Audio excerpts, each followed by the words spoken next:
You can watch us too. We are on that computer, that mobile device. Just head on over to SuperTalk TV. Now, October 28th is not just National Chocolate Day, but it's also National First Responders Day. It's a day to honor the men and women who act quickly when an emergency is at hand. Joining us today is Captain Criss Turnipseed. He is the director of the Mississippi Highway Patrol Public Affairs Division. He joins us today to celebrate all things Highway Patrol and first responders. So welcome back, Captain.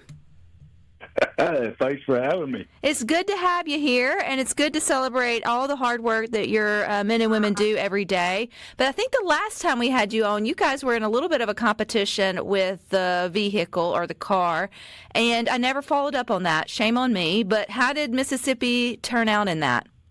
Well, we did not make the top 13, so that's all. Shame on us. I'll take full responsibility. We did not make the calendar this year, but not too frustrated here. We'll back up and punt. We'll try it again this year, and we'll get back in there. We just didn't have quite the participation this year as we normally do. We're going to have to come up with some kind of catchy theme to get people engaged a little bit more. We gave it our best, but it was a great picture, and it really was did well here among the agency. Everybody loved the pick, but don't worry about it. We'll catch back up. We've had these days before, and we'll be back in it better than ever next year. Oh, yeah. You win some, you lose some. The good news is that doesn't interfere with any of the good work that y'all do on a daily basis. And when we think about National First Responders Day, I think sometimes when we think about the Highway Patrol, we always think about we don't want them behind us. Ever, no offense. But they're just patrolling in terms of speed. But that's only part of their job, Captain. When you talk about all the work that they do on a daily basis or thinking about, how do you kind of sum it up in terms of what the men and women of the Mississippi Highway Patrol are asked to do on a daily basis? It's just, you can term it up and just wrap it up in the word, just public safety. Just making sure the public is safe. Sometimes that's safe from other people doing things that could cause harm or hurt you or get you into trouble. And sometimes it's protecting public safety, protecting you from yourself. Sometimes, people take risks, take chances out there and do things that, that could hurt themselves. And we try to intervene and prevent that from happening. But it's more, but public safety is more than that. It's also going out there and those people that are maybe having problems or troubles on the roadside, assisting them, maybe the broke down car or something like that, and making sure they're safe. They're on the side of the road, trying to get them help and trying to get them, to a safe spot. And there's also, those crash scenes out there, making sure that those are, after a crash is over with, there's a potential there for more danger to occur, trying to make those scenes safe too, conduct the investigation, make sure, everything is done right. Patrol plays many roles, and just like a lot of our first responders, we're not a one-shop place. We got to have these other responders helping out. Your EMS and your fire services and all that. All these people work together to try to bring public safety to the people of Mississippi. We couldn't do it by ourselves, and we appreciate all those out there that contribute. We work together as a team in our different fields, and we all have one mission and one goal in mind.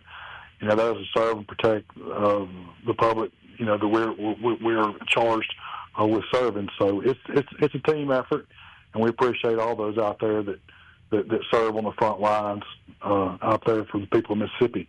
I've always wondered, Captain Turnipseed, if you get a call about a crash, or that may not that would need obviously the services too of either ambulance or the fire department. Is there one secret number y'all have that calls that dispatches everybody? One button that gets pushed? How does everybody show up at the right spot at the seemingly within seconds, if not minutes from each other? How does that all get coordinated?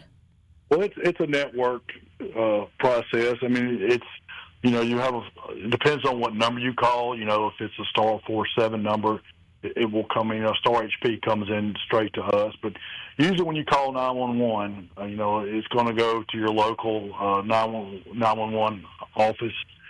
They'll take the information, and then they will dispatch and contact by phone the appropriate services. If it's a crash, it's pretty common. You're going to get, a police response along with fire. And then depending on the severity of it, from the call that comes to 911, then EMS will be dispatched to.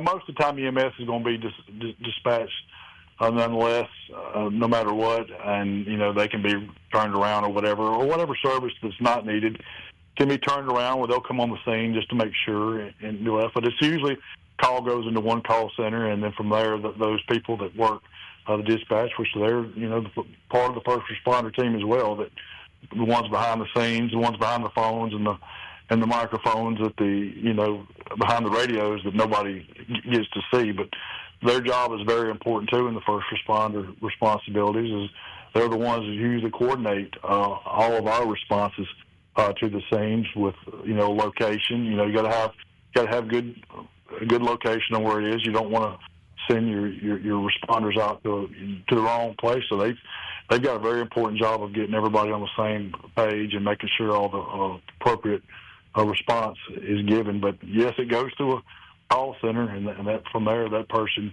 divvies out the responsibilities to all the different services that are needed on the scene. Put that on things that I don't need to do in my life, Captain Turnipseed, is give directions in emergency situations. I would not be good at that. The local places are known pretty well by the local responders there. It's not, when I say it's a local, it's not somebody from, up north Mississippi sending someone down to south. I mean, it's going to be local in the area. So everybody on there's got a pretty good idea of where a location is and given, but it's still, it's that first responder, response is very dependent upon those dispatchers, and that's a stressful job.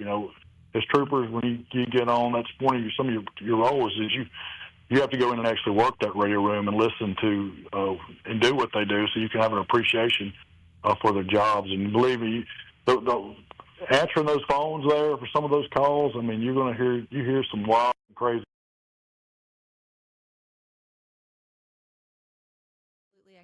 To being a first responder job, you kind of got to act like a counselor sometimes, and I mean, you got to be a skilled person to work in those dispatch call centers, because there's no telling when that phone rings what you're going to hear on the other end of it. Some of it's really serious, and some bad situations, and some of it's it's not as serious, and it's just some situations that people call in just looking for some information or some have you. So you got to be ready to go at all times. We talk often, Captain Turnipseed, about it being calling, whatever the first responder job that you feel called to, whether it's law enforcement, firefighter, EMT, you name it. But in terms of highway patrol, we got to keep having young men and women who want to serve in that capacity. And so from a job standpoint or career standpoint, what do you say to those who may be interested, who feel the nudge, but, maybe still be on the reservation or ready to go and just don't know what to do next? Well, if you've got that, I'll say that you've heard that call, and that's one of our recruiter mottos is called "Pursue the Call," because it definitely is a calling. There's a lot of people that come into this. Well, I won't say come into the line, but think they want to do it, and they get there and get in the training and realize real quick the training is designed to find those that really have heard the call and they really want to do this job. But I would say, the personality is just, others. You got to have that mentality of it's others before yourself, because a lot of things you're going to have to do in this line of work is, make other people your priority, over what you want to do. And it's sacrificial. I mean, it takes time away from your family and the things, your hobbies and the things that you want to do. And sometimes that might be financial. It's not a job that you're going to come into and get rich. So you've got all these aspirations about living in a, huge home and having 10 cars and all this kind of stuff. I mean, you've got to sacrifice a lot of those desires sometimes for the more important thing, which, is to serve